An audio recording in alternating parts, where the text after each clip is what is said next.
হাই everyone, মই কাশ্মীৰী আৰু মই মৰিগাঁৱৰ পৰা এগৰাকী ৰেজিন আৰ্টিষ্ট। আজি কেৱল এখনেই নহয়, দুখন ফ্ৰেমৰ লুকছ দেখাবলৈ গৈ আছোঁ। প্ৰথমখন এখন বৰমালা প্ৰিজাৰ্ভেশ্যন কৰিছিলোঁ আৰু ছেকেণ্ডখন এয়া বেবী ডিটেইলছৰ এখন ফ্ৰেম ৰেডি কৰিছিলোঁ। দুইখন ফ্ৰেম উডেন ফ্ৰেমতে মই বনাইছোঁ আৰু ছাইজটো হৈছে 12x12 ইঞ্চ। ছেইম ছাইজ আৰু ছেইম উডেন ফ্ৰেম কিন্তু ডিজাইন বেলেগ বেলেগ, তাকে মই এই লুকছটো শ্ব'কেছ কৰিব গৈ আছোঁ।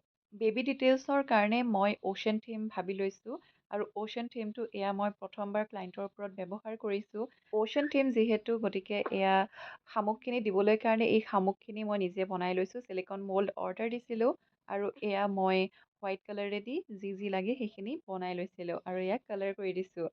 তাৰপিছত এয়া ডিটেইলছখিনি দি দিছোঁ, আম্ব্ৰিকেল কৰ্ড, প্ৰেগনেঞ্চি কিটটো আৰু ফটোজ কেইখনমান দিছিল, name, date, weight, time, hospital name এইবিলাক চব দিবলৈ দি দিছিল আৰু সেয়া মই ফটো চটো বনাই আনিলোঁ।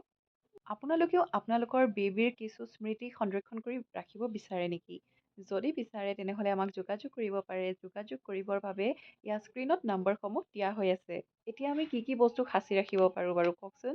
যেনে বেবীৰ প্ৰথম পিন্ধোৱা চোলাটো, হাতৰ ঘুনুচাডালেই হওক, পিছলৈতো হাতখন ডাঙৰ হৈ যায়, প্ৰথম পিন্ধোৱা ঘুনুচাডাল স্মৃতি হিচাপে যদি ৰাখি থ'ব বিচাৰে, সংৰক্ষণ কৰিব বিচাৰে, সেয়াও কৰিবলৈ পাৰে। যেনে হাতত পিন্ধা মণিডাল, হেণ্ড প্ৰিণ্ট, ফুট প্ৰিণ্ট, এইবিলাকো আমি প্ৰিজাৰ্ভেশ্যন কৰোঁ। যেনে এই ক্লাইণ্টগৰাকীয়ে আম্ব্ৰিকেল কৰ্ডডাল আৰু প্ৰেগনেঞ্চি কিটটো আৰু লগতে ফটো কেইখনমান এয়া প্ৰিজাৰ্ভ কৰিলে। আকৌ এবাৰ কৈছোঁ, মৰিগাঁৱৰ পৰা যদি দিয়ে হেণ্ড টু হেণ্ড দিব পাৰে আৰু মৰিগাঁৱৰ পৰা বাহিৰত কোনোবাই যদি অৰ্ডাৰ দিব বিচাৰে তেনেহ'লে আমাক DTDC কুৰিয়াৰ কৰি দিবলৈ পাৰে সেই বস্তুখিনি যিখিনি প্ৰিজাৰ্ভ কৰিম বুলি ভাবিছে। প্ৰথম ফ্ৰেমখন হৈ গ'ল, এতিয়া ছেকেণ্ড ফ্ৰেমখনলৈ আহোঁ। বিয়াৰ বৰমালা এযোৰ দিছিল আৰু এয়া ধুনীয়াকৈ শুকাই লোৱা হৈছে ফুলখিনি। ক্লাইণ্টৰ আছিল স্পেচিয়েল ৰিকুৱেষ্ট যে দুইডাল বৰমালা গোটাকে এটাও ফুল নিচিঙাকৈ যাতে প্ৰিজাৰ্ভ কৰি দিওঁ, তাকো হৈছে আণ্ডাৰ বাজেট।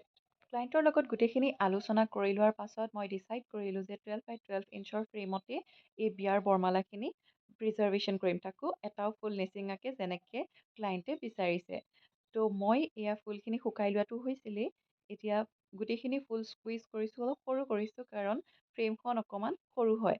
12x12 ইঞ্চ ফ্ৰেমখন ইমানো সৰু ফ্ৰেম নহয়, কিন্তু গোটেইখিনি বৰমালা যাতে ধুনীয়াকৈ ফ্ৰেমখনত ওলায় সেইকাৰণে এয়া মই স্কুইজ কৰি পেলাই বৰমালাটো অকণমান সৰু কৰি দিছোঁ। এয়া দেখিছে নহয়, এই দীঘল বৰমালাডাল কেনেকৈ এয়া মই অলপমান সৰু কৰি ল'লোঁ। এয়া চাওক, স্কুইজ কৰোঁতে কিন্তু ফুল এপাহ দুপাহ তলত পৰিছিল, সেইখিনিও কিন্তু মই পেলাই নিদিওঁ। সেয়া কেনেকৈ মই ইয়াতে দি দিছোঁ চাওকচোন। এয়া মই ৰেজিন খুলিলোঁ আৰু লেয়াৰ বাই লেয়াৰ কিমানটা যে লেয়াৰ ঢালিলোঁ তাৰ আটা পাতা নাই। এয়া চাওকচোন ফাইনেল লুকটো। আৰু যিখিনি ফুল এপাহ দুপাহকৈ পৰিছিল সেয়া মই তলত দি দিছোঁ। দুইখন ফ্ৰেম কেনেকুৱা লাগিছে কমেণ্ট কৰি জনাব। ভাল লাগিলে লাইক কৰিব আৰু শ্বেয়াৰ কৰিবলৈ নাপাহৰিব। আজিলৈ আহিছোঁ, বাই।